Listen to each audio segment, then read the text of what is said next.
Good evening everyone, कैसे हैं आप सब लोग। वेलकम टू लक्ष्य बैच 95 प्लस। हम साइंस सब्जेक्ट में चैप्टर 1 डिस्कस कर रहे थे जिसका नाम था केमिकल रिएक्शन एंड इक्वेशंस। और हम जितनी हमारी पिछली वीडियोस हैं उसमें हमने चैप्टर जो है वो कंप्लीट कर लिया थ्योरेटिकली। आज क्या रहता है, आज हम करेंगे एनसीईआरटी सॉल्यूशन। एक लंबे से गैप के बाद आज हम फिर से स्टार्ट करने जा रहे हैं हमारा साइंस की शुरुआत। और आज उसका फर्स्ट लेक्चर, लंबे गैप के बाद उसका फर्स्ट लेक्चर है जिसमें हम करेंगे NCERT solutions. Let's start. First है इन टेक्स्ट क्वेश्चंस। इन टेक्स्ट क्वेश्चंस कौन से होते हैं? जो आपके एनसीईआरटी की बुक में टॉपिक के बाद ब्लू कलर के बॉक्स में जो गिवन होते हैं, that are known as in text questions. अब जैसे यू नॉर्मली यहाँ पे स्पेसिफाई भी कर दिया कि चैप्टर पेज नंबर 6 पे है वो आपका कौन सा क्वेश्चन है, मतलब इन टेक्स्ट सेट 1 कहाँ है आपका, पेज नंबर 1 पे। अब इसका फर्स्ट क्वेश्चन डिस्कस करते हैं, क्या है? Why magnesium ribbon be clean before burning in air. जो मैग्नीशियम रिबन है हमारे केमिस्ट्री लैब में इजीली मिल जाता है उसको बर्न करने से पहले हम उससे क्या करते हैं, क्लीन करते हैं। क्यों? इसका एक रीजन है क्यों करते हैं। जो हम फर्स्टली पहली बात क्लीन किससे करते हैं, हम सैंड पेपर से क्लीन करते हैं। जो मैग्नीशियम रिबन है वो हमारे जो एटमॉस्फेयर में ऑक्सीजन प्रेजेंट है उसके साथ वो इजीली रिएक्ट कर देता है और मैग्नीशियम ऑक्साइड बना देता है। तो मैग्नीशियम रिबन के ऊपर कौन सी लेयर आ गई, मैग्नीशियम ऑक्साइड की, जो कि क्या होता है, बहुत स्टेबल।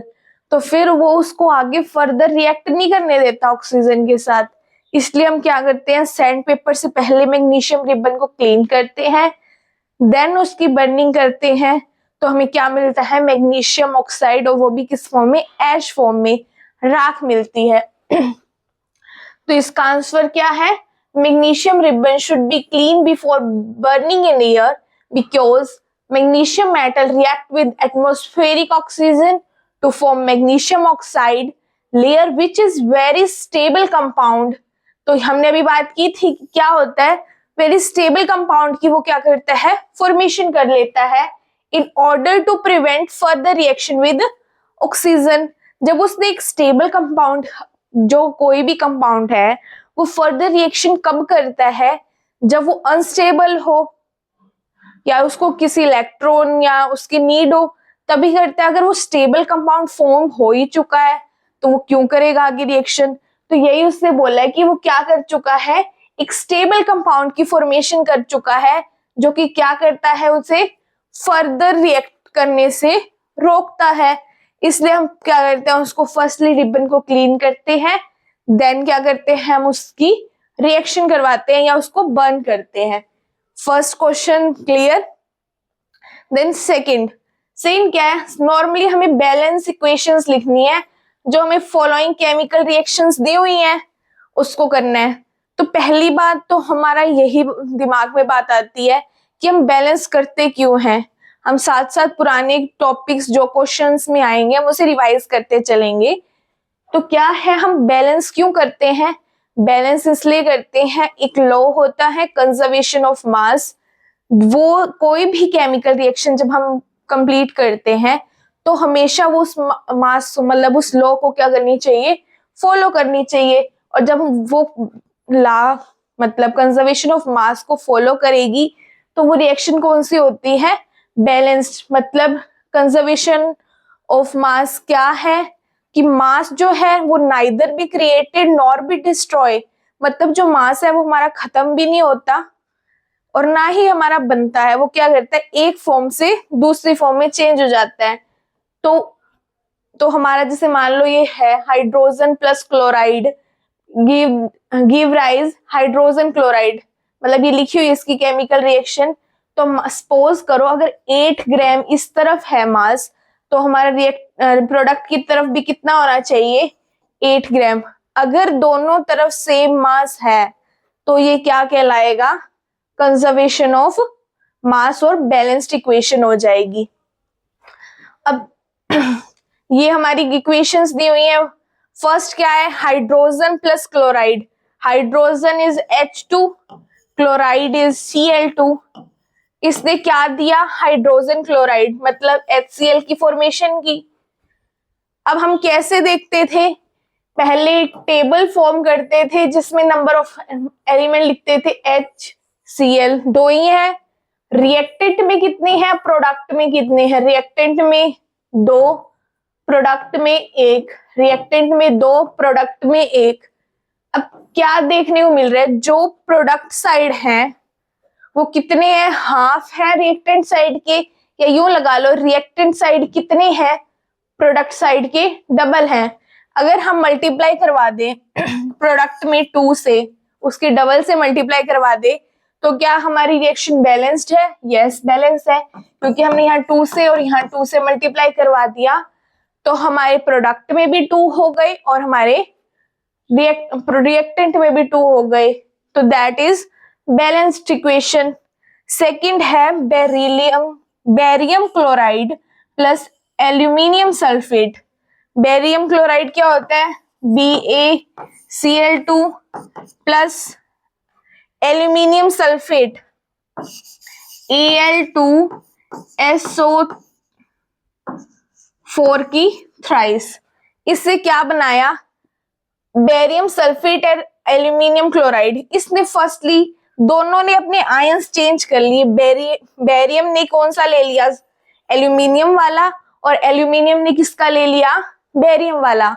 तो ये कौन सी रिएक्शन है, firstly this is double displacement reaction. Double displacement reaction क्या है, जब जो एलिमेंट्स हैं या जो कंपाउंड्स हैं अपने जो आयंस हैं वो इंटरचेंज कर लें, वो कौन सी रिएक्शन होती है, डबल डिस्प्लेसमेंट रिएक्शन। तो अब इसको सॉल्व करना है।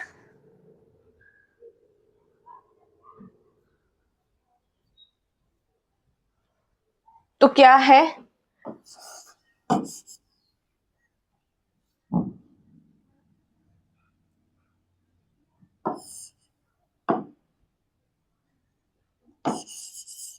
BaCl2 प्लस Al2SO4 की थ्राइस, ठीक है। और हमें मिल क्या रहा था,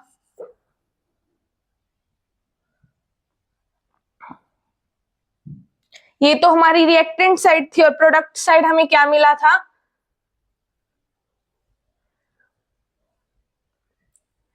barium sulphate plus aluminium sulphate.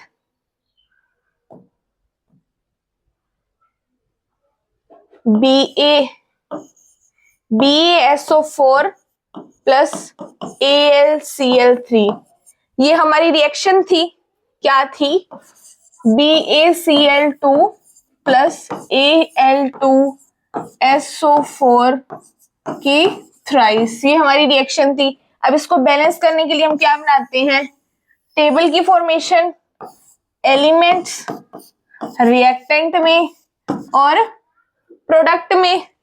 अब बी मतलब बेरियम, क्लोरीन, एल्यूमिनियम सल्फेट और ऑक्सीजन, इसके अलावा कोई और एलिमेंट नहीं है। तो बेरियम की रिएक्टेंट साइड कितना है, 1, क्लोरीन 2, एल्यूमिनियम 3, सल्फर 3, ऑक्सीजन 3, 4 3 12। और प्रोडक्ट साइड में barium 1, sulphur 1, oxygen 4 and aluminium 1 और क्लोरीन 3। यहाँ पे हमारा बेरियम बैलेंस है और कौन बैलेंस है, और कोई बैलेंस नहीं है यहाँ पे। तो फर्स्टली हम बैलेंस करने की कोशिश करते हैं, किसको, एल्यूमिनियम को ट्राई करते हैं फर्स्टली बैलेंस करने की। तो क्या होगा, इस तरफ हमारे जो रिएक्टेंट साइड है उधर कहाँ कितनी है एल्यूमिनियम, सिर्फ 2, और इस तरफ प्रोडक्ट साइड 1। तो अगर हम यहाँ पे 2 से मल्टीप्लाई करवा दें, 2 से मल्टीप्लाई करवा दी, तो हमारा एल्यूमिनियम तो बैलेंस हो गया, लेकिन जो हमारा क्लोरीन है वो भी चेंज हो गया। वो कितना हो गया प्रोडक्ट साइड में, 2 से मल्टीप्लाई करवाने के बाद 6। अब हमें यहाँ पे अब नेक्स्ट देखो सल्फर 3 है इस तरफ, मतलब रिएक्टेंट की तरफ, और प्रोडक्ट की तरफ 1 है। तो कैसे हो सकता है, अगर हम प्रोडक्ट की तरफ 3 से मल्टीप्लाई करवा दें तो हमारे सल्फर कंप्लीट हो जाएंगे, बैलेंस हो जाएंगे। तो सिर्फ सल्फर किस में है, इस वाले कंपाउंड में, तो 3 से मल्टीप्लाई करवाई। अब आपको पता है सिर्फ वो बेरियम के साथ या सिर्फ सल्फर के साथ या सिर्फ ऑक्सीजन के साथ में मल्टीप्लाई नहीं होता, वो इन तीनों के साथ मल्टीप्लाई में होगा। तो हमारा बेरियम 1 से कितना हो जाएगा चेंज होके प्रोडक्ट में 3, सल्फर तो 3 कर दिया, ऑक्सीजन 4 3 12। अब हमारा oxygen balance, sulphur balance, aluminium balance रहे तो क्या गया, बेरियम और क्लोराइड। तो हमें कितने चाहिए रिएक्टेंट की साइड, 3 चाहिए। तो हम अगर मल्टीप्लाई करा दें 3 से तो हमारा बेरियम भी बैलेंस, लेकिन अब हमारा चेंज क्या हो गया, क्लोरीन। अब क्लोरीन के यहाँ पे हमारे 2 है, उसे 3 से मल्टीप्लाई करवा दिया तो वो 6 हो गई। अब हमारा barium balance, chlorine, aluminium, sulphur, oxygen सभी एलिमेंट्स क्या हो गए, बैलेंस हो गए। तो हमने इस पूरी रिएक्शन हमारी क्या होगी, बैलेंस्ड।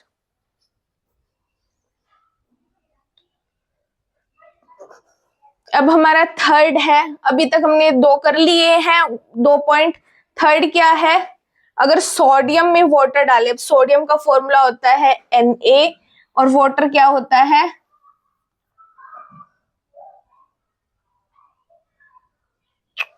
सोडियम हमारा Na, वाटर है हमारा प्लस H2 और मिला क्या है हमें NaOH, sodium hydroxide plus hydrogen. ये हमारी वर्ड फॉर्म में दी हुई है जिसको हम स्केलेटन फॉर्म में लिख रहे हैं।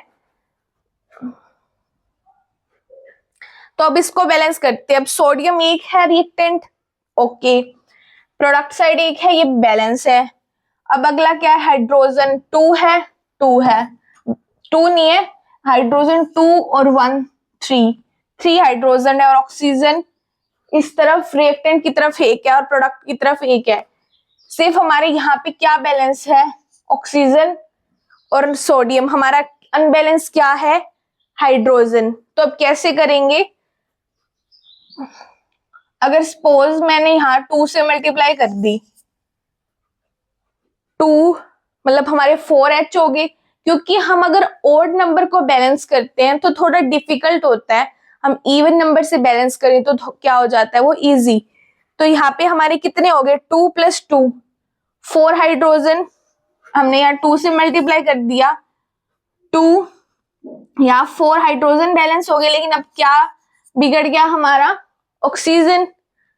ऑक्सीजन बिगड़ा नहीं, क्यों नहीं बिगड़ा, क्योंकि हमारा जो वो सिंगल के साथ मल्टीप्लाई नहीं होता हाइड्रोजन के साथ, वो किसके साथ मल्टीप्लाई हुआ है, सोडियम के साथ भी, ऑक्सीजन के साथ भी और हाइड्रोजन के साथ भी।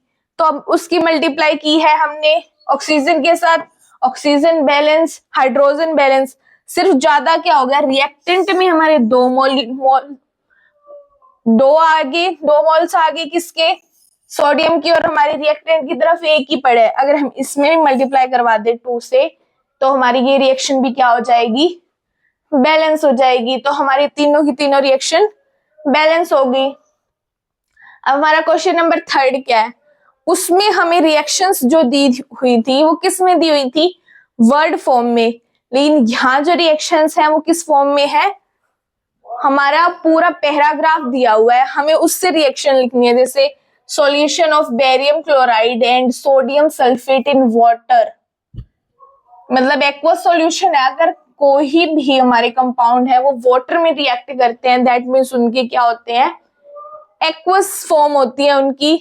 React to give insoluble barium sulphate and sodium chloride, ये इसकी रिएक्शन फॉर्म हुई है बेरियम क्लोराइड की सोडियम सल्फेट के साथ, और आयंस चेंज करके इन्होंने डबल डिस्प्लेसमेंट शो की है। हमारी रिएक्शन क्या बन गई है, अब देखो बेरियम 1 है इस तरफ, प्रोडक्ट की तरफ भी 1 है, Cl2 यहाँ पे 2 है क्लोरीन, और वहां पे 1 है। क्लोरीन यहाँ 2 है और प्रोडक्ट की तरफ 1 है। बेरियम तो बैलेंस्ड है।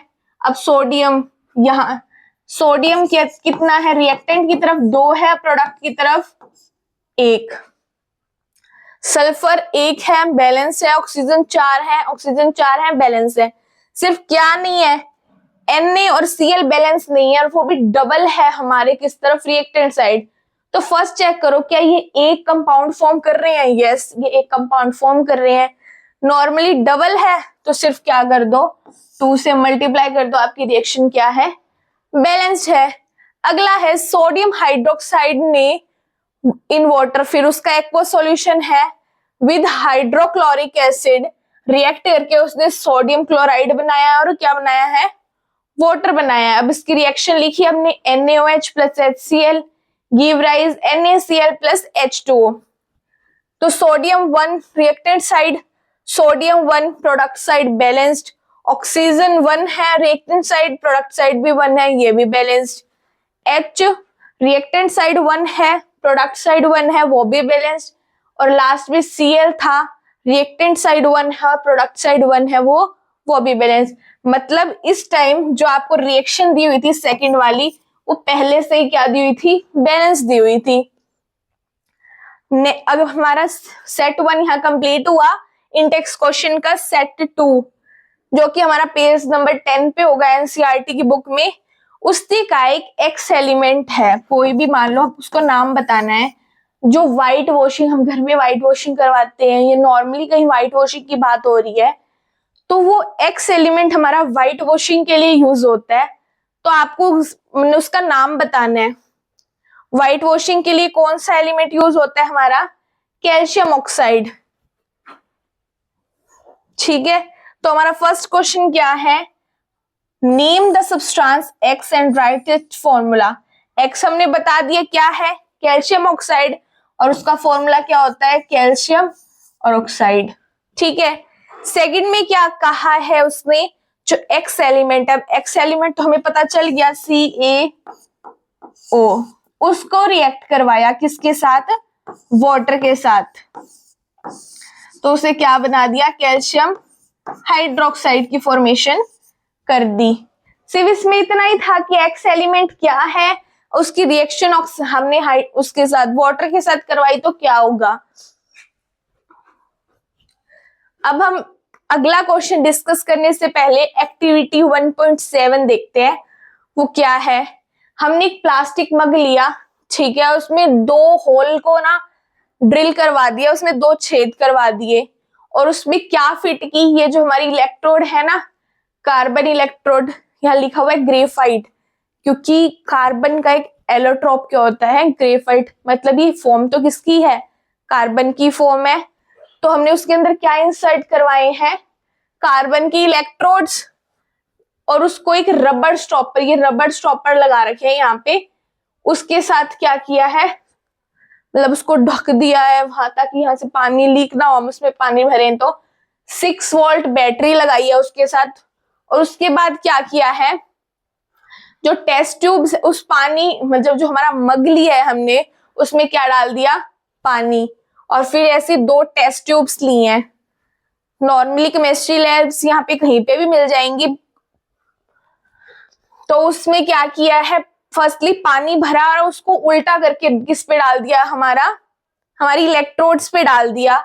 और जो पानी हमने भरा था किसमें, मग में, उसमें क्या डाल दिया हमने, few drops of dilute sulphuric acid. फिर आप जब उसको करंट दोगे तो थोड़े टाइम तक तो वो अनडिस्टर्ब रहेगी हमारी रिएक्शन, लेकिन थोड़े टाइम बाद क्या होगा, हमारी बबल्स की फॉर्मेशन होगी, और वो क्या करने लग जाएगी, वाटर को डिस्प्लेस करने लग जाएगी। आप जैसे देख सकते हो इस रिएक्शन में कि इस वाली फर्स्ट वाली में ज्यादा है और सेकंड वाली में क्या है, वाटर की अमाउंट कम होती जा रही है, क्योंकि ज्यादा स्पेस क्या लेता जा रहा है, बबल्स लेता जा रहा है। तो अब इसमें हम चेक करनी है कि जो हमारी कौन सी गैस है वो रिलीज हुई है, और अगर हम उसको कैंडल उसके माउथ पे लेकर जाएं तो उसमें क्या चेंज आएगा। फर्स्टली अगर हम किसी भी कैंडल को उसके माउथ पे लेकर जाएं, कि जो हमारा कंपाउंड से गैस रिलीज हुई है और वो पॉप साउंड के साथ बर्न हुए, दैट मीन्स वहां पे कौन सी गैस है, हाइड्रोजन। और हम वाटर में बात कर रहे हैं, तो वाटर में भी हम किस गैस की बात करते हैं, हाइड्रोजन और ऑक्सीजन की, तो बबल फॉर्मेशन होगी। और हम कैंडल की बात कर रहे हैं, हम उसके पास कैंडल लेके जाएंगे, तो हम क्या बात कर रहे हैं, हमारी कौन सी गैस रिलीज हो रही है, हाइड्रोजन गैस रिलीज हो रही है। अब हमारा क्वेश्चन है, तो firstly amount of gas collected in one test tube is double collected in another. ठीक है, कि मतलब जो हमारी वन टेस्ट ट्यूब थी उसमें से दूसरी वाली में ज्यादा आई है, क्या डिस्प्लेसमेंट जो हुई है या वाटर लेवल है वो दूसरी वाली में ज्यादा है, तो उसका सॉल्यूशन डिस्कस करते हैं। और गैस का नाम बताना है, कौन सी गैस जो है वो हमारी रिलीज हुई है। तो gas collected in one test tube is doubled of the amount another collected, because जो वाटर है फर्स्टली हाइड्रोलाइज्ड होगा, क्योंकि हमने उसे करंट फर्स्टली टूटेगा किसमें, हाइड्रोजन में, और ऑक्सीजन गैस में हाइड्रोलाइज्ड होगा क्योंकि वाटर से रिएक्ट करे hydrolyse. Here after electrolysis, electrolysis क्या होता है, हम उसे करंट दें, वी प्रोवाइड इलेक्ट्रिसिटी और electric current, two molecules of hydrogen and one molecule of gas are released। तो अगर H2 टूटेगा तो हमारे पास दो तो H के मॉलिक्यूल्स आ जाएंगे और एक ऑक्सीजन से लिखते नहीं, बट इस बात से मैं आपको ये बता रही हूँ कि क्या होगा, हमारे ज्यादा किसके हो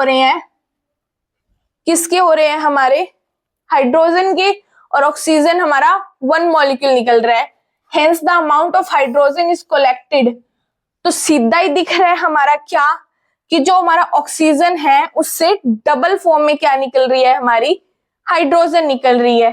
तो इसमें क्या था, इसने कहा था कि कौन सी गैस जो है वो डबल निकलेगी और कौन सी गैस जो है वो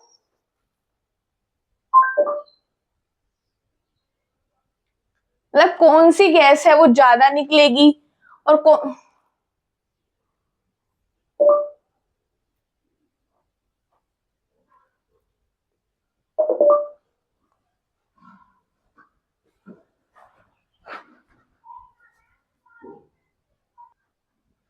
तो हम यही बात कर रहे थे कि हमारी जो टेस्ट ट्यूब्स है उसमें डिस्प्लेस हो रहा है वाटर, तो किससे हो रहा है, वो गैसेस से हो रहा है।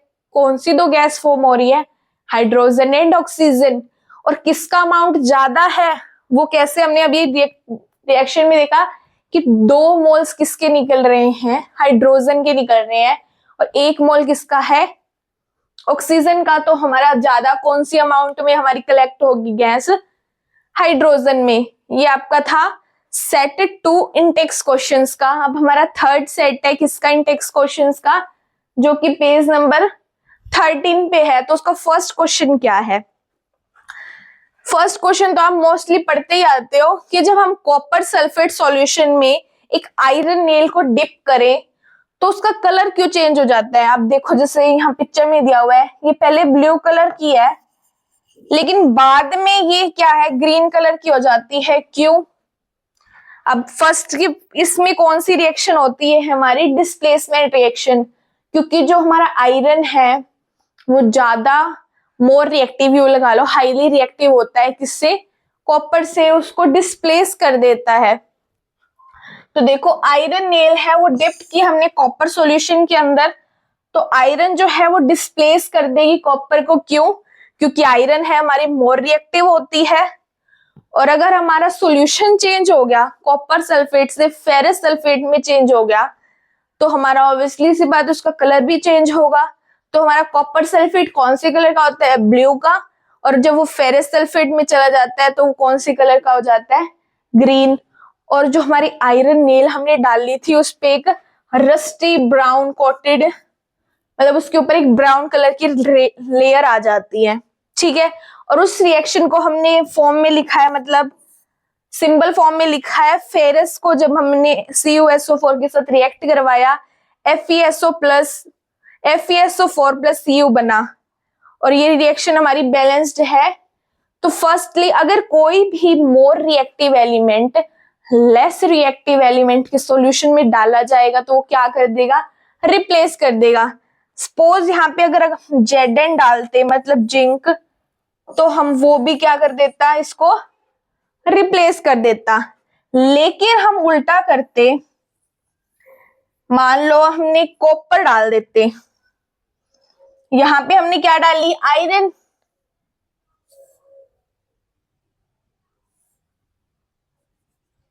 आयरन डाली हमने यहाँ पे। अगर हमें यहाँ पे कॉपर डाल देती, कॉपर FeSO4 के सॉल्यूशन में, फेरस सॉल्यूशन में, तो क्या होता, ये रिएक्शन होती नहीं। क्यों, जो हमारा कॉपर है वो क्या है, लेस रिएक्टिव है, किससे, फेरस से, तो वो उसको डिस्प्लेस करता नहीं, और अगर वो डिस्प्लेस भी करेगा तो हमारी फर्दर रिएक्शन नहीं होगी। नेक्स्ट, अब इसने क्या कहा है, give an example of double displacement reaction another than that the activity 1.10। मतलब जो 1.10 में आपका कोई भी एक्टिविटी में कोई भी एग्जांपल दिया हुआ है, उसके अलावा बताना है। यहाँ पे भी दे रखा है, और एक और कौन सा है जो हमें पीछे पढ़ते हुए आए हैं, हमने पीछे डिस्कस किए थे 2-3 एग्जांपल्स, कौन कौन से थे वो,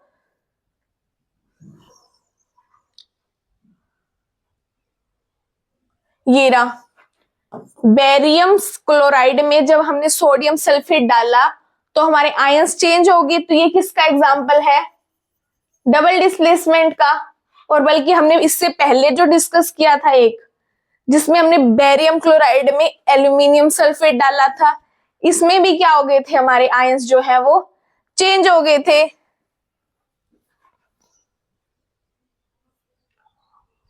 तो इससे सिर्फ इतना बोला कि नॉर्मली ऐसे नहीं आता पेपर में, लेकिन आ जाए तो इससे बोल रहे जो दिया हुआ है ना उसके अलावा बताना है। तो आप बहुत सारी जो आपकी रिएक्शंस है डबल डिस्प्लेसमेंट जिसमें आयंस जो है वो इंटरचेंज हो रहे हैं, आप कोई भी उसमें लिख सकते हो। जैसे इसने क्या कहा है, सिल्वर नाइट्रेट और सोडियम क्लोराइड की एग्जाम मतलब रिएक्शन करवाई है। तो फर्स्टली और ड्यूरिंग द नेगेटिव पॉजिटिव, इसमें आयन ट्रेड्स करके दिखाया, मतलब जिसके पास पॉजिटिव है तो किसके साथ रिएक्ट करेगा, नेगेटिव के साथ, और जिसके पास नेगेटिव है वो किसके साथ रिएक्ट करेगा, पॉजिटिव के साथ। तो उन्होंने क्या दे रखी है, एक रिएक्शन फॉर्म करके दे रखी है, और इसमें फॉर्मेशन दिखा रखी है AgCl की, सिल्वर क्लोराइड की, जो एक प्रेसिपिटेट है, व्हाइट प्रेसिपिटेट फॉर्म होंगे जो कि इनसॉल्युबल होते हैं हमारे सॉल्यूशन के अंदर। उसके बाद क्या है, थर्ड क्वेश्चन, आइडेंटिफाई करने सब्सटेंस को कि कौन सा ऑक्सीडाइज्ड हुआ है और कौन सा रिड्यूस हुआ है। अब ऑक्सीडाइज्ड क्या होते हैं, जो हमारे ऑक्सीजन को, देखो ऑक्सीडेशन और रिडक्शन दोनों में क्या डिफरेंस है। ऑक्सीडेशन में क्या होता है, ऑक्सीडेशन का मतलब ऑक्सीजन का गेन होता है, हाइड्रोजन का लॉस होता है, और इलेक्ट्रॉन का भी क्या होता है, लॉस। लेकिन रिडक्शन में क्या होता है, सिर्फ ऑक्सीजन का क्या होता है, लॉस, हाइड्रोजन गेन होती है, और इलेक्ट्रॉन क्या होते हैं, वो भी गेन होते हैं। मतलब अगर मोस्टली हमको ऑक्सीजन अगर वहां पे प्रेजेंट है तो हम ऑक्सीजन के उस बिहाफ पे देखेंगे कि ऑक्सीडेशन हुआ है या फिर रिडक्शन। और अगर वहां पे ऑक्सीजन प्रेजेंट ही नहीं है तो हम क्या देखेंगे, हाइड्रोजन। और अगर हमें कौन सी रिएक्शन दी हुई है, आयनिक रिएक्शंस दी हुई है, तो हम लॉस ऑफ इलेक्ट्रॉन या गेन ऑफ इलेक्ट्रॉन की फॉर्म में देखेंगे कि क्या हुई है, हमारी ऑक्सीडेशन हुई है या हमारी रिडक्शन हुई है। अब देखो हमारा रिएक्शन क्या दी हुई है, सोडियम प्लस ऑक्सीजन ने बना दिया Na2O, सोडियम ऑक्साइड बना दिया। तो अब देखो पहली बात तो हमें पता चलेगा सोडियम और सोडियम ऑक्साइड, सोडियम में क्या हुआ, एडिशन हो गया ऑक्सीजन का। और हमें पता है कि जहां पे हमारा ऑक्सीजन गेन हो या ऑक्सीजन, तो वो क्या होती है हमारी ऑक्सीडेशन रिएक्शन। मतलब हमारा सोडियम क्या हुआ है, ऑक्सीडाइज्ड, ठीक है। और सेकंड रिएक्शन में अब यहाँ पे हमारा कॉपर ऑक्साइड था, लेकिन हमारा प्रोडक्ट में क्या है, कॉपर। ऑक्साइड से हमारा किस में चेंज हो गया, एलिमेंट में। तो वो क्या हुआ, हमारा लॉस हुआ किसका, ऑक्सीजन का। तो वो रिएक्शन कौन सी हो गई, रिड्यूस, मतलब कॉपर ऑक्साइड रिड्यूस्ड किससे हुआ, यहाँ पे थोड़ा सा गलत लिखा हुआ है, इसमें कॉपर ऑक्साइड किससे रिड्यूस हो गया, किसमें रिड्यूस हो गया, कॉपर में। लेकिन यहाँ देखो हाइड्रोजन के पास इस तरफ ऑक्सीजन नहीं है, लेकिन प्रोडक्ट में जाते ही क्या आ गए इसके पास ऑक्सीजन। तो इस रिएक्शन में हमारा जो कॉपर है वो रिड्यूस हुआ है और हाइड्रोजन ने गेन किया है ऑक्सीजन को, तो ये क्या हुआ है, ऑक्सीडाइज्ड हुआ है। अब जितने भी हमने अभी तक पीछे क्वेश्चंस कर लिए हैं डिस्कस, वो सारे कौन से हैं, इन टेक्स्ट क्वेश्चंस, जो आपकी बुक के अंदर दिए होते हैं, मतलब चैप्टर के अंदर दिए होते हैं ब्लू बॉक्स में। उसको हम इन टेक्स्ट क्वेश्चन भी कहते हैं, ब्लू प्रिंट क्वेश्चंस भी कहते हैं, ब्लू बॉक्स क्वेश्चंस भी कहते हैं। अब तक हमने वो डिस्कस किए हैं। अब है एक्सरसाइज क्वेश्चंस की टर्न। तो फर्स्ट क्वेश्चन क्या है, Which of the following statement about the reaction below are incorrect? मतलब इसमें इनकरेक्ट कौन सी है, तो रिएक्शन लिखी हुई है, लेड ऑक्साइड प्लस में कार्बन की रिएक्शन करवाई है, तो लेड प्लस में कार्बन डाइऑक्साइड निकल गया। तो अब आगे इसमें क्या है, फर्स्ट ऑप्शन है lead is getting reduced, lead हमारा रिड्यूस्ड हुआ है, हाँ, क्योंकि क्यों, हमारा ऑक्सीजन जो है वो क्या हुआ है, लॉस, और loss of oxygen is known as reduction. Second है carbon dioxide is getting oxidise, carbon dioxide, sorry यहाँ पे फर्स्ट में ना लेड लिखा हुआ है, लेड ऑक्साइड नहीं लिखा हुआ। अगर ये बोलता लेड ऑक्साइड, हम फोर्थ वाला देखते हैं, lead oxide is getting reduced, yes, हमारा लेड ऑक्साइड हमारा लेड में रिड्यूस हुआ है, ना कि लेड हमारा रिड्यूस्ड हुआ है। उसके बाद इससे पहले carbon is getting oxide, yes, carbon ने ऑक्सीजन ली है तो कार्बन डाइऑक्साइड में फॉर्मेशन होगी। Carbon dioxide is getting oxidise, नहीं, प्रेजेंट ही नहीं है, हमारा कार्बन ऑक्सीडाइज होगी कार्बन डाइऑक्साइड में चेंज हुआ है, तो हमारा ये गलत। लेड इज गेटिंग रिड्यूस्ड, अगर हम इस तरफ से बात करें तो हमारा रिड्यूस क्या हुआ है, लेड ऑक्साइड। लेकिन अगर हम प्रोडक्ट की तरफ से देखने चलते, वैसे देखोगे नहीं, तो ये क्या हो रहा है, यहाँ पे ऑक्सीडाइज हो रहा है, लेड हमारा रिड्यूस नहीं हो रहा। तो हमारा कौन सा गलत है, फर्स्ट और सेकंड हमारी जो रिएक्शन है वो क्या है, गलत, because oxygen is removed. First में क्या है, ऑक्सीजन रिमूव्ड हो रही है, and because of the removed oxygen form lead is added to the elemental carbon. मतलब ये उस चीज को उसने वर्ड फॉर्म में लिख दिया, लेकिन हमने अभी डिस्कस ही कर लिया कि कार्बन ऑक्सीडाइज हो रहा है, लेड ऑक्साइड जो है वो रिड्यूस हो रहा है, ना कि लेड रिड्यूस हो रही है, और ना ही कार्बन डाइऑक्साइड हमारा क्या हो रहा है, ऑक्सीडाइज हो रहा है। अब इसने दी हुई एक रिएक्शन Fe2O3 प्लस 2Al में give rise Al2O3 plus Fe। इससे पूछा है कौन सी रिएक्शन है।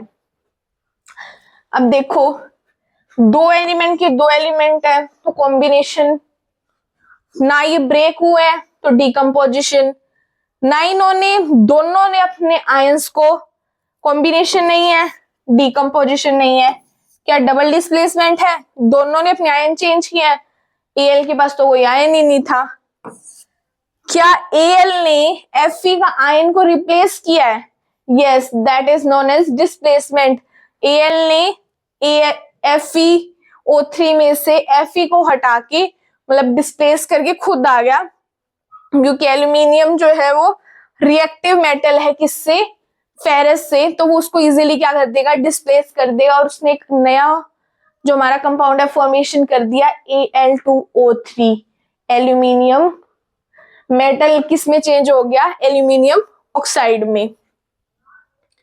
थर्ड क्वेश्चन क्या है, what happen when the dilute hydrochloric acid is added to iron filing. Hydrochloric acid is HCl, Fe iron filing, तो क्या होगा, तो Fe जो है हमारा वो क्या है, हाईली रिएक्टिव है, हाइड्रोजन से वो क्या कर देगा, उसको रिप्लेस कर देगा और फॉर्मेशन कर देगा FeCl2 की और हाइड्रोजन की।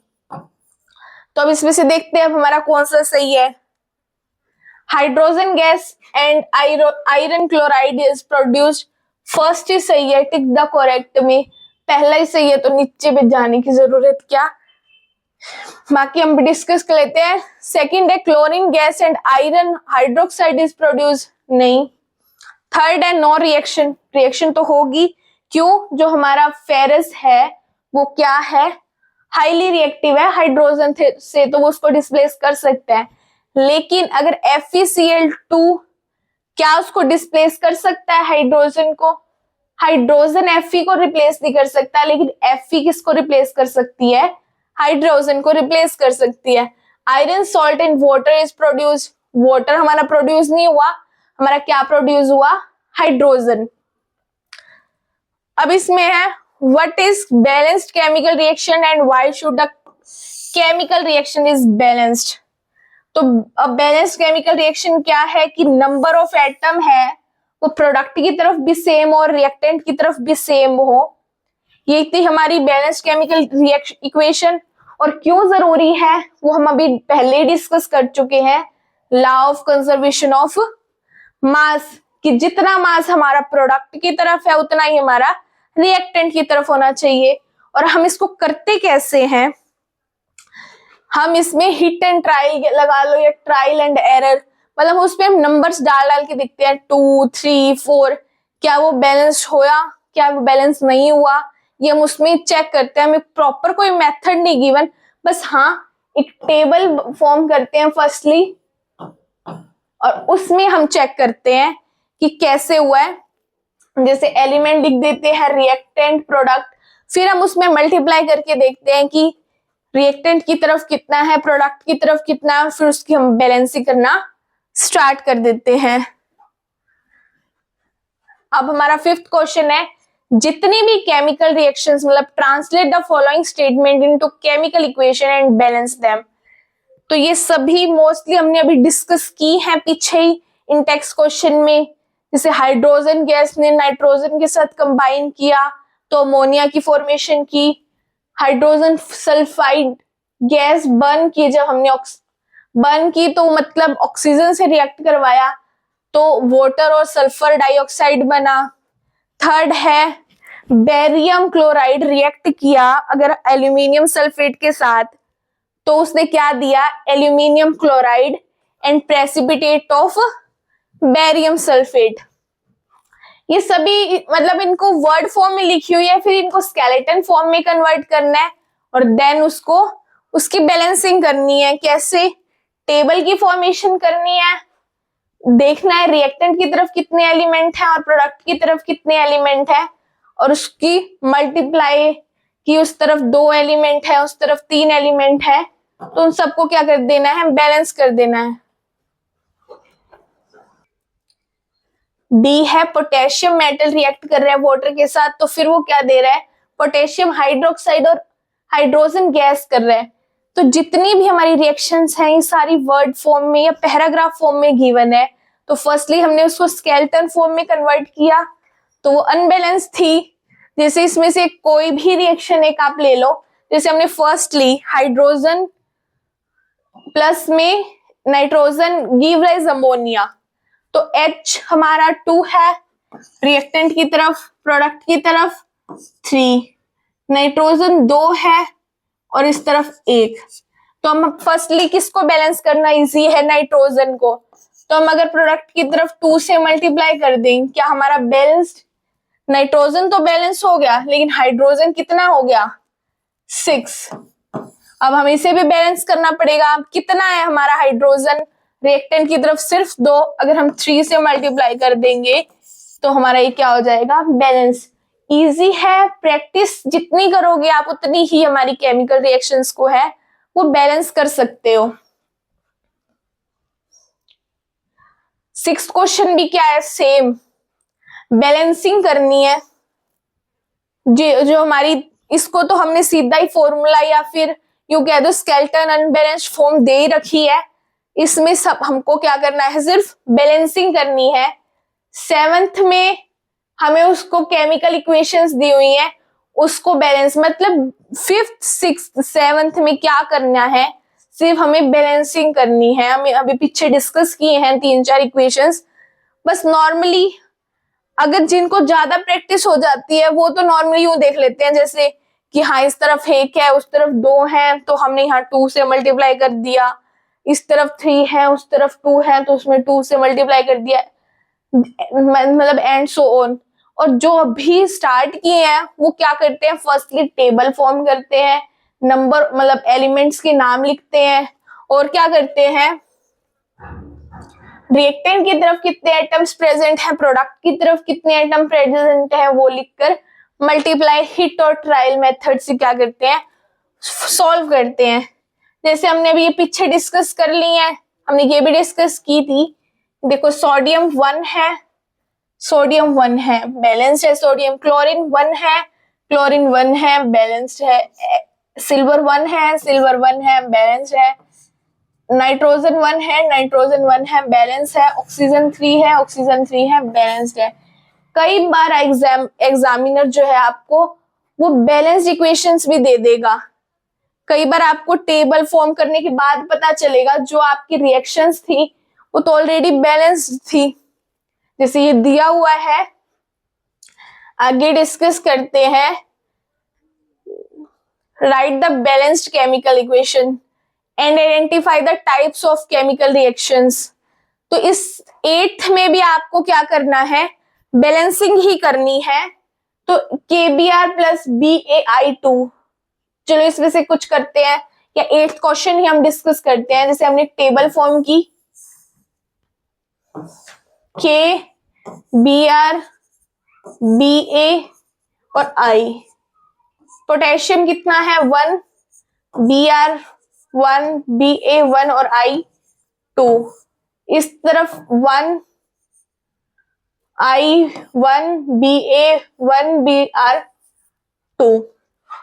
क्या हमारा अनबैलेंस है, I अनबैलेंस है, मल्टीप्लाई करना प्रोडक्ट की तरफ 2 से मल्टीप्लाई की प्रोडक्ट की तरफ, तो हमारी पोटेशियम से भी होगी, पोटेशियम से भी की। अब प्रोडक्ट की तरफ तो पोटेशियम 2 हो गया, लेकिन रिएक्टेंट की तरफ कितना रह गया 1। अब हमें देखो KBr भी हमें रिएक्टेंट की तरफ 2 है, सॉरी प्रोडक्ट की तरफ 2 है और रिएक्टेंट की तरफ 1 है। फर्स्टली चेक करो कि KBr किसी एक कंपाउंड या किसी एक मॉलिक्यूल को फॉर्म कर रहे हैं, यस कर रहे हैं KBr। तो हमें कितनी जरूरत है, सिर्फ और सिर्फ इस तरफ 2 एटम्स की जरूरत है, multiply by 2 and your reaction is balanced. अब इसने एक साथ में एक और क्वेश्चन भी ऐड कर दिया, type of chemical reaction. KBr BaI2 दोनों ने अपने आयंस को क्या किया है, चेंज। जहां दोनों अपने आयंस इंटरचेंज कर दे तो वो कौन सी रिएक्शन होती है, डबल डिस्प्लेसमेंट रिएक्शन। नेक्स्ट है ZnCO3 ZnOCO2। तो इसमें क्या है, बनाते हैं इसका भी।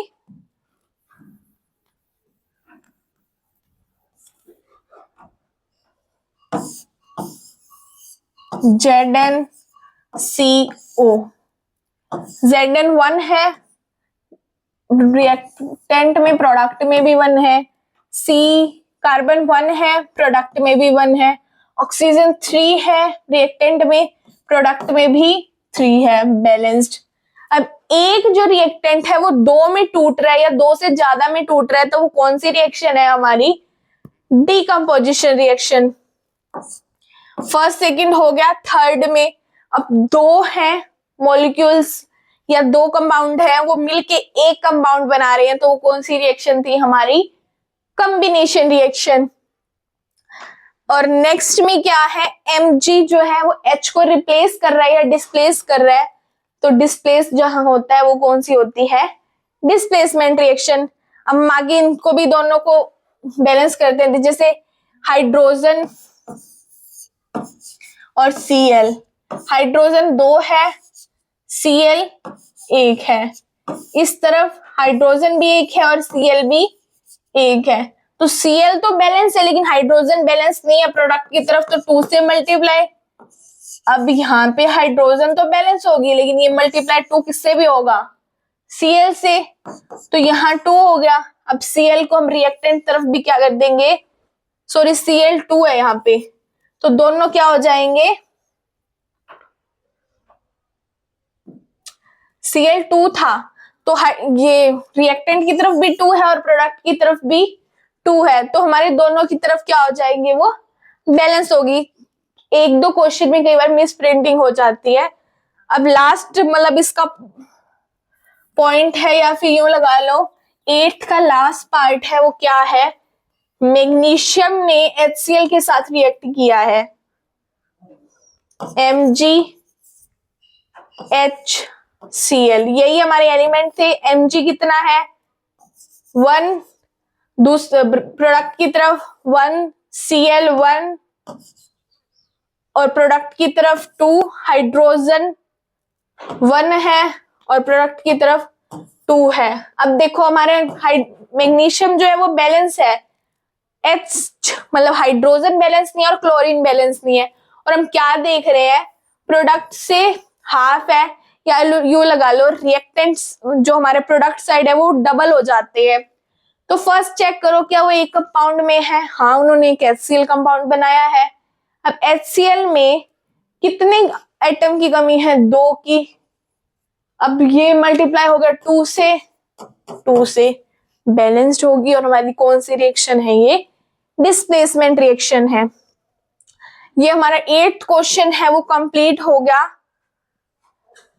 अब 9th क्वेश्चन है, क्या है 9th क्वेश्चन, एक्सोथर्मिक और एंडोथर्मिक रिएक्शंस बतानी है। और अब एक्सोथर्मिक, एग्जिट, थर्मिक मतलब हीट, जिसमें हीट जो है वो एग्जिट होगी या रिलीज होगी वो है एक्सोथर्मिक। एंडो मतलब एंटर, जिसमें हमने उनको प्रोवाइड करवाई है हीट, तो वो कौन सी रिएक्शन है हमारी, एंडोथर्मिक रिएक्शन है, जिसमें हम रिएक्शंस को प्रोवाइड करवाते हैं। अब जैसे फोटोसिंथेसिस है या किसी चीज को मेल्ट करना है या इवेपोरेशन है, हमने हीट प्रोवाइड करवाई, चाहे किस फॉर्म में भी हो, जैसे सनलाइट की फॉर्म में हमने हीट प्रोवाइड करवाई इवेपोरेशन के टाइम, मेल्टिंग ऑफ आइस में हमने गैस को ऑन किया।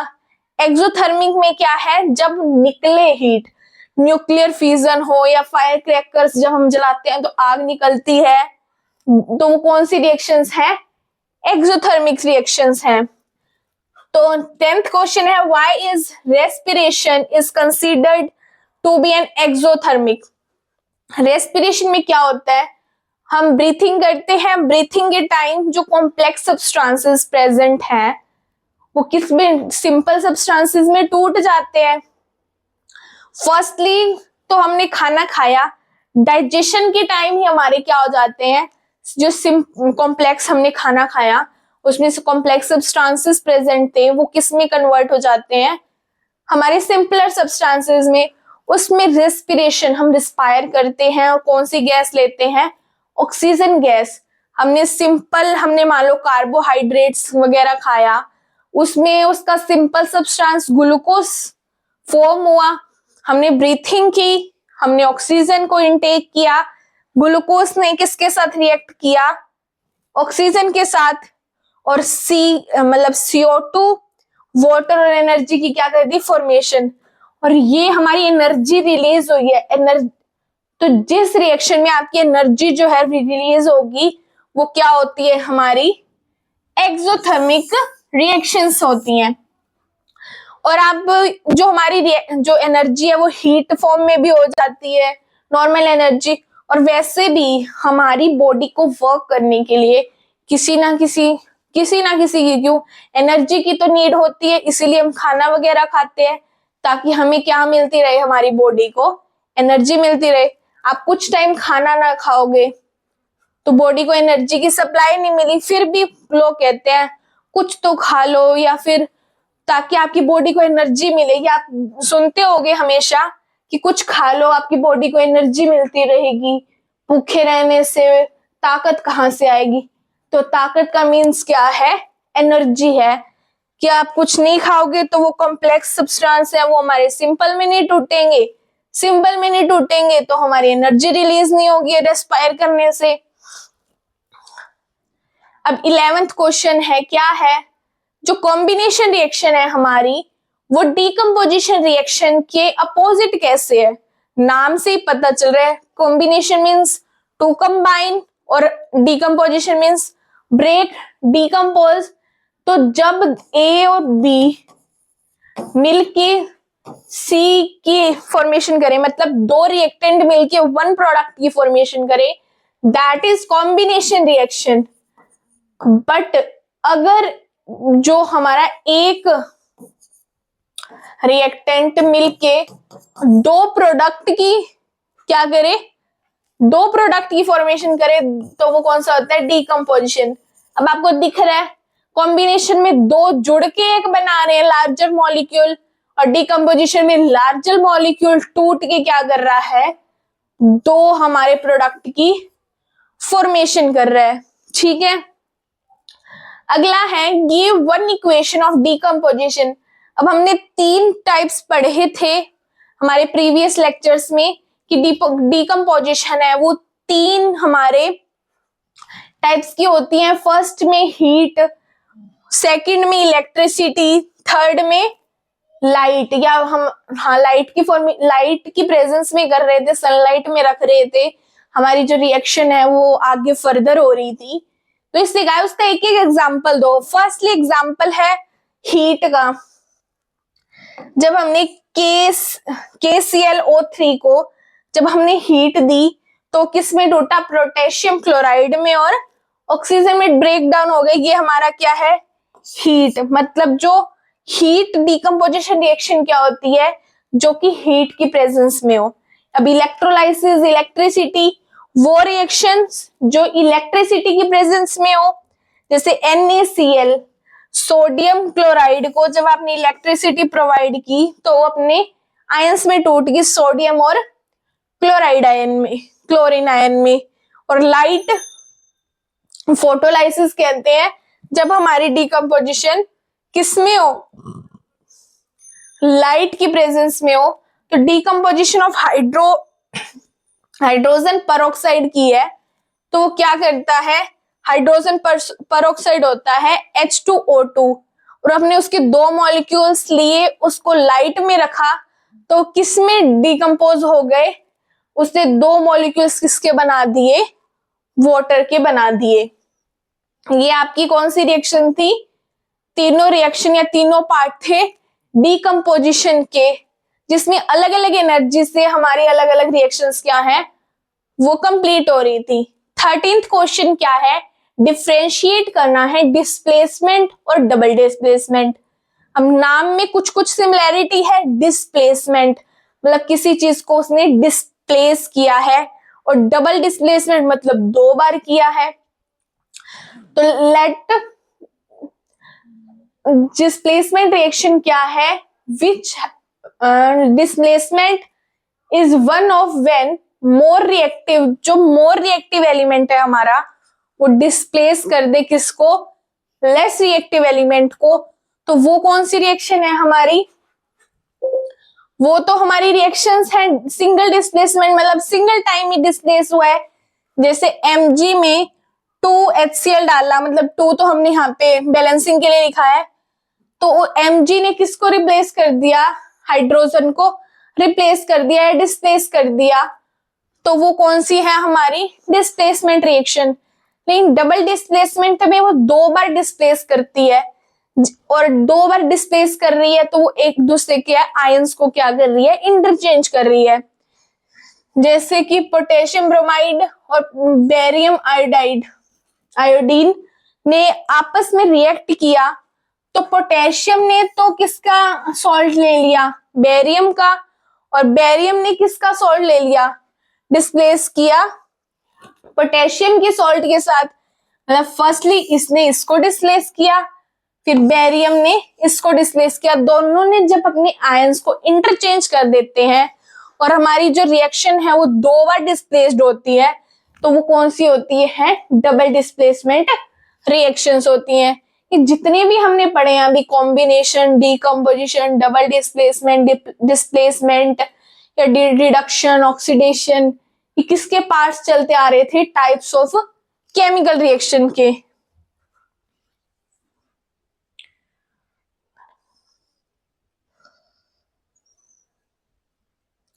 अब इसने यूं बताया हुआ है यहाँ पे कि जब हम रिफाइनिंग करते हैं किसकी? सिल्वर की, तो the recovery of silver, silver nitrate से जब हम अलग करते हैं तो उसमें कौन सी रिएक्शन इन्वॉल्व की होती है? Displacement reaction. तो उसको नॉर्मली वर्डिंग्स फॉर्म में दिया हुआ है, उसको किस में लिखना है? हमें एक प्रॉपर इक्वेशन लिखनी है। तो हमने कॉपर की यूज किया, कॉपर मेटल को रिएक्ट करवाना है, तो कॉपर मेटल किसमें से उसकी रिकवरी करनी है? सिल्वर की, सिल्वर नाइट्रेट में से। तो हमने सिल्वर नाइट्रेट सॉल्यूशन को किससे रिएक्ट करवाया? कॉपर मेटल से। तो कॉपर मेटल ने सिल्वर को क्या कर दिया? डिस्प्लेस, क्योंकि कॉपर है वो हाईली रिएक्टिव है सिल्वर से, रिप्लेस करके हमारा सिल्वर तो अलग निकल गया और इसने फॉर्मेशन कर दी कॉपर नाइट्रेट की। तो हमें क्या चाहिए थी? हमें चाहिए ही सिल्वर था, हम रिएक्शन ये इसीलिए करवा रहे थे। 15th क्वेश्चन है, प्रेसिपिटेशन रिएक्शन क्या होती है, उसका एग्जांपल दो। अब इसमें क्या है? दो सॉल्यूशन है, मतलब दो सॉल्यूशन के पास हमने 2 सॉल्यूशन लिए हैं, उसमें सॉल्युबल सॉल्ट्स है। जब हम उसको क्या करवाते हैं? डिसॉल्व करवाते हैं या आपस में रिएक्ट करवाते हैं तो उसके आयंस चेंज होते हैं। तो उनमें से कोई एक ऐसा कंपाउंड होता है जो फर्दर सॉल्युबल नहीं होता हमारे सॉल्यूशन के अंदर और वो नीचे सेटल डाउन हो जाता है। तो वो कौन सी रिएक्शन होती है? Precipitation reaction. और जो हमारा इनसॉल्युबल सब्सटेंस फॉर्म्ड हुआ है वो हमारा प्रेसिपिटेट होता है। तो एक एग्जांपल दे रखा है, ये देखो यहाँ पे, ये इनसॉल्युबल सब्सटेंस था जो कि क्या कहलाता है? प्रेसिपिटेट्स, जो कि सेटल डाउन हो गया।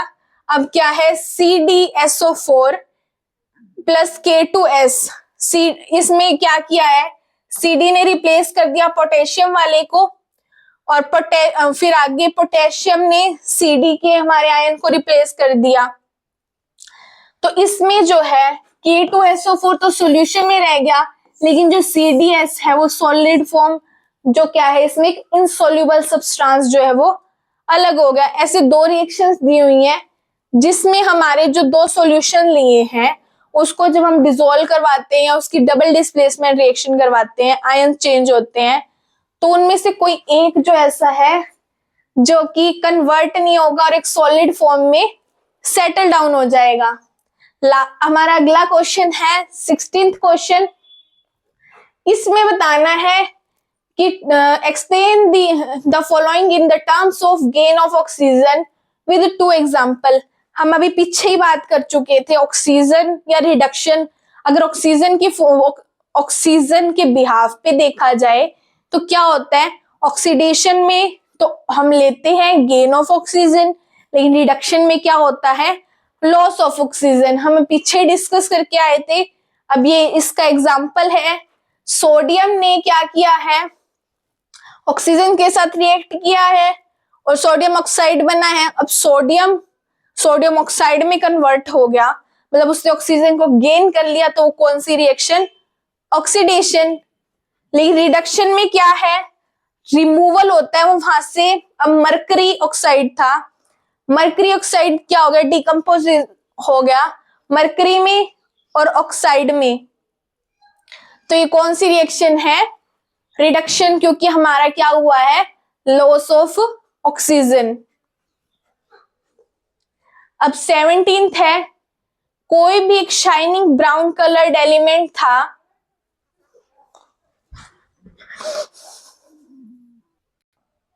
हम बात कर रहे हैं 17th क्वेश्चन की। एक शाइनिंग ब्राउन कलर्ड एलिमेंट है X on heating in air, मतलब एयर में उसको हीट किया।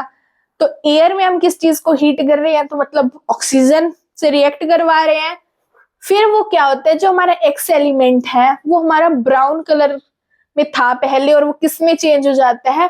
ब्लैक कलर में। और X एलिमेंट बताना है नाम, और अगर and the black coloured compound form, किस किस का नाम बताना है? एक तो जो हमारे पास एलिमेंट एक्स है उसका नाम बताना है, और दूसरा जो हमारा कंपाउंड फॉर्म हुआ है ब्राउन होने के बाद या ऑक्सीजन से रिएक्ट करने के बाद उसका नाम बताना है। तो हमें पता है जो कॉपर मेटल है वो क्या होती है, ब्राउन शाइनिंग कलर होता है उसका। तो the shining brown coloured element हमारा कॉपर मेटल है। उसके बाद हमने क्या किया, उसको रिएक्ट करवाया किसके साथ, ऑक्सीजन के साथ। जब कॉपर हमारा ऑक्सीजन के साथ रिएक्ट करता है तो हमारी क्या होती है, कॉपर ऑक्साइड की फॉर्मेशन होती है। तो हमने बता दिया कि जो हमारा ब्राउन शाइनिंग कंपाउंड था वो तो हमारा कॉपर था, और जो हमारा ऑक्सीजन से या एयर की प्रेजेंस में बर्निंग करने से जो हमारा कंपाउंड मिला ब्लैक कलर का, जिसपे ब्लैक कोटेड हो गया, वो क्या था हमारा कॉपर ऑक्साइड था। अब 18th है, इससे कहा है कि जो हम आयरन के आर्टिकल्स होते हैं घर पे ये लगा लो या गेट वगैरह लगा लो, उस पे हम पहले पेंट क्यों करते हैं, पेंट करते हैं फर्स्ट अगर साइंस की लैंग्वेज में बात करें तो कोरिजन से बचने के लिए, टू प्रिवेंट कोरिजन। और उसमें क्या होता है, हमारी जो कोरिजन की प्रोसेस होती है आयरन में उसे हम क्या कहते हैं, रस्टिंग। तो आयरन नेल को पेंट क्यों करते हैं, टू प्रिवेंट फ्रॉम रस्टिंग। अगर जो भी आप देखो आप करो ऐसा कि ना, मान लो ये दो हमारे पास क्या थी, आयरन नेल है, इस पे तो मैंने कलर नहीं कर रखा, इस पे मैंने कलर कर रखे, इस पे हम पानी भी डल रहा है, एयर भी मतलब ऑक्सीजन भी आ रही है और पानी की सप्लाई भी हो रही है, इस पे भी हो रही है, लेकिन हमने इस पे क्या लगा दी, कोटिंग लगा दी, जो इसको क्या करती है, अनरिएक्टिव बना देती है। ये थोड़े टाइम बाद क्या हो जाएगा, ब्राउन, और ज्यादा ब्राउन होने के बाद ये वीक होना शुरू हो जाएगा, और थोड़े टाइम बाद क्या हो जाएगा, ये ब्रेक। बट ये क्या जिसपे हमने पेंट किया वो अनरिएक्टिव रहा, वाटर के साथ भी और ऑक्सीजन के साथ भी, तो इसकी लाइफ जो क्या है वो लाइफ लॉन्ग हो जाएगी। तो इसमें है आगे, the metal surface come in the contact with atmospheric oxygen, जो मॉइस्चर है, in the presence of moisture it form iron third oxide, जो आयरन ऑक्साइड की फॉर्मेशन कर देता है। तो फिर हम क्या करते हैं, जो आयरन, जब वो आयरन ऑक्साइड की फॉर्मेशन कर देता है तो वो क्या होता है, उसको रस्टिंग, मतलब रस्टिंग की फॉर्मेशन हो गई। तो उसमें रस्टिंग की फॉर्मेशन ना हो और आयरन ऑक्साइड की फॉर्मेशन ना हो तो हम सरफेस को क्या कर देते हैं, पेंट कर देते हैं, जो कि क्या करता है, सरफेस को वाटर, मॉइस्चर, एयर की प्रेजेंस में नहीं आने देता और हमारी रस्टिंग नहीं होती, और हमारा जो हमारा कंपाउंड कह लो, एलिमेंट कह लो, मेटल कह लो, वो खराब नहीं होता। अब 19th है, oil and fat containing food items are flushed with nitrogen. जो अभी मेरी खाने की होती है जितनी आइटम्स, हम उसमें हाइड्रोजन नाइट्रोजन गैस फिल क्यों करते हैं, ये इसका क्वेश्चन था। एंड व्हाई, क्यों करते हैं। हमारा एक फिनोमिना भी फर्स्ट पहले वाले क्वेश्चन में हमने बात की है फिनोमिना कोरिजन की, सेकंड बात करते हैं हम रेंसिडिटी की, क्योंकि हम खाने की चीजों में नाइट्रोजन, फर्स्टली हम इसने कहा नाइट्रोजन भरते हैं, क्यों भरते हैं यूं पूछा है। रेंसिडिटी क्या है, जितनी भी फैट कंटेनिंग हमारे फूड प्रोडक्ट्स हैं उनको हम, वो रिएक्ट कर जाते हैं, वो ऑक्सीडाइज्ड हो जाते हैं, उसके बाद उनमें से स्मेल आनी शुरू हो जाती है। वो स्मेल, ये प्रोसेस होती है रेंसिडिटी की। जो फैट कंटेनिंग हमारे जो फूड प्रोडक्ट्स हैं वो रिएक्ट कर जाते हैं ऑक्सीजन के साथ, उनके टेस्ट और स्मेल में चेंज हो जाता है, ये रेंसिडिटी है। तो इनको प्रिवेंट करने के लिए, मतलब वहां पे ऑक्सीडेशन नहीं होनी चाहिए, तो हम क्या करते हैं, उसमें कुछ मेथड्स होते हैं, या तो उसको रेफ्रिजरेटर में डाल के रखो या उसमें क्या डालो, एंटीऑक्सीडेंट्स डालो, तब हमारी क्या होगी, हमारी आगे ऑक्सीडेशन नहीं होगी और हमारे खाने की चीजें खराब नहीं होंगी। इसलिए जो हमारा नाइट्रोजन गैस है वो किसकी तरह काम कर रहा है, एंटीऑक्सीडेंट की तरह। तो उस मेन पर्पस क्या है हमारा नाइट्रोजन का, टू प्रिवेंट रेंसिडिटी, और रेंसिडिटी अगर नहीं होगी तो हमारे खाने में का स्वाद भी नहीं बिगड़ेगा और उसमें से स्मेल भी नहीं आएगी क्योंकि हमारी नाइट्रोजन गैस है वो एक अनरिएक्टिव एलिमेंट है। तो इसलिए हम हमारी खाने की चीजों में क्या भरते हैं, नाइट्रोजन गैस, ताकि वो ऑक्सीजन के साथ रिएक्ट करके हमारे खाने की चीजों को खराब ना होने दे और ना ही वो हमारी बुरी सी या गंदी स्मेल आए। 20th क्वेश्चन है कि हमारी ये दो फॉलोइंग टर्म्स है, इनको क्या करना है, एक्सप्लेन करना है। कोरिजन है और रेंसिडिटी है। अभी इससे ऊपर वाले दोनों क्वेश्चन में 18th और 19th में हमने ये डिस्कस किया है कोरिजन क्या है और रेंसिडिटी क्या है। कोरिजन क्या है, ऑक्सीडेशन हो जाए मेटल का तो वो क्या वीक होने लग जाता है। Corrosion a process where metal oxide by atmospheric oxygen to form more stable compound such as oxide. मतलब वो क्या करता है, जो मेटल है वो ऑक्सीजन के साथ रिएक्ट करके हमारा ऑक्साइड्स की फॉर्मेशन करता है, स्टेबल ऑक्साइड की, और वो धीरे धीरे हमारे एलिमेंट को, हमारे मेटल को वीक करना शुरू कर देता है। ये प्रोसेस थी हमारी कोरिजन की। और एग्जाम्पल क्या है, सबसे द बेस्ट या एवरीडे लाइफ का एग्जाम्पल है हमारा रस्टिंग ऑफ आयरन, जो आयरन के ऊपर जंग चढ़ जाता है, वो किसका एग्जाम्पल है, कोरिजन का। और सेकंड है रस्टिंग। अब रस्टिंग क्या है, एरियल ऑक्सीडेशन होता है ऑयल का और फैट का फूड मटेरियल में, जिसकी वजह से स्मेल चेंज आने लग जाती है या उसमें टेस्ट का चेंज हो जाता है। हमने डिस्कस किया है हमारे खाने की चीजों में जो फैट कंटेनिंग फूड प्रोडक्ट्स हैं, और उसमें द रेंसिडिटी मतलब रेंसिडिटी को हम कैसे मतलब उसको प्रिवेंट कर सकते हैं। उसमें या तो कोई एंटीऑक्सीडेंट डाल दो या फिर क्या कर दो, उसको रेफ्रिजरेटर में हम उसको बंद करके रख सकते हैं। तभी तो घर पे हम कहते हैं कि चीजें खुली मत छोड़ो, खराब हो जाएंगी, स्मेल आनी शुरू हो जाएगी। क्यों? क्योंकि हमारी वो फूड प्रोडक्ट्स में फैट है, वो हमारे एयर में ऑक्सीजन है, आपस में रिएक्ट करेंगी, ऑक्साइड्स की फॉर्मेशंस कर देंगी और वो हमारे खाने को खराब कर देगी, उसमें से स्मेल आनी शुरू हो जाएगी और वो थोड़े टाइम बाद तो खाने का बिल्कुल रहेगा भी नहीं। अब ये थी हमारे क्या एनसीईआरटी क्वेश्चंस चैप्टर 1 के। आज के लेक्चर के साथ हमारा चैप्टर 1 है वो थ्योरेटिकली और एनसीईआरटी क्वेश्चंस के साथ वो कंप्लीट हुआ। आने वाले लेक्चर में हम चैप्टर 2 एसिड बेस और सॉल्ट को डिस्कस करेंगे। हमारा फर्स्ट चैप्टर साइंस का वो यहाँ पे आज कंप्लीट होता है। किसी को कोई डाउट है तो आप कमेंट सेक्शन में कमेंट्स कर सकते हैं। वो आने वाली अपकमिंग वीडियोस में जो भी आपके डाउट है वो फर्स्टली सॉल्व करवा दिए जाएंगे। धन्यवाद।